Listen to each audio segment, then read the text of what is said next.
Charters are basically public schools that are taxpayer funded but privately run. And now the first ones emerged 25 years ago as places to experiment with new educational approaches, and since then they've exploded. There are now over 6,700 charter schools educating almost 3 million students. Now in its third year, Bricolage is already one of the most sought-after charter schools in the city. When I drop my babies off, I leave here with peace of mind because I know they're going to be taken care of. Deborah Stevenson has already seen a remarkable change in her two granddaughters, Journey and Sky. Last year, Journey won Top Reader Award. Sky is a Wonder Woman. She can do anything, and she tries anything because they give them that courage. Charter proponents will point to positive news stories like this one about the KIPP Charter Schools Network. Most KIPP students are chosen by lottery, regardless of prior academic record.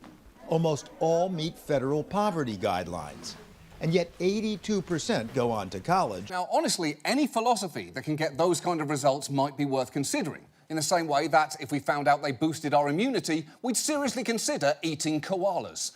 But critics argue charters overstate their successes, siphon off talented students and divert precious resources within a school district. Now, for this piece, and I know this is going to make some people on both sides very angry, we're going to set aside whether or not charter schools are a good idea in principle, because whether they are or not, in 42 states and DC, we're doing them. So instead, we're going to look at how they operate in practice.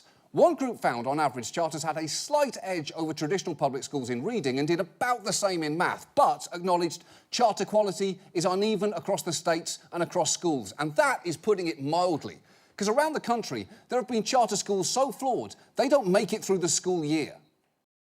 Hey, John Oliver! Back home charter school! We love our charter school! And you can't break us down.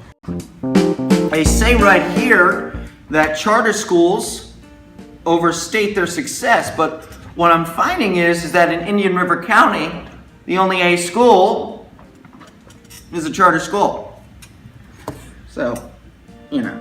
This little charter school started in an old brick building that was donated to us by the local community college. We renovated the old building, pulled up the carpet, did everything we could to make this the best little school in Vero Beach, Florida. And you know what? We did that. There is a lot at stake in charter schools. They get paid on a per-student basis. On average, that's about $7,000 for every enrolment, and that adds up. Ohio's charters have had huge problems with lack of oversight. A review of 1 year's state audits found charters misspent public money nearly 4 times more often than any other form of taxpayer-funded agency. You pointed out maybe only 1% of the charter high schools to nail on, but the bottom line is this: talk about the success rate of those other 90+ schools. John, you're half right, because this charter school is run by community members that are engaged. The charter schools that you're talking about are corporate charter schools or charter schools run by organizations that aren't as well equipped. You can see, just like your statement, that our school, the Green Bar, has a slight edge in reading over the other schools in the district and the state average. Thanks, John. Really appreciate it. A study by Tulane University shows under the charter school system, student achievement is up, with 63% of students passing state assessment tests in 2014, a 30% increase since 2005, and graduation rates are up from 56% to 73%.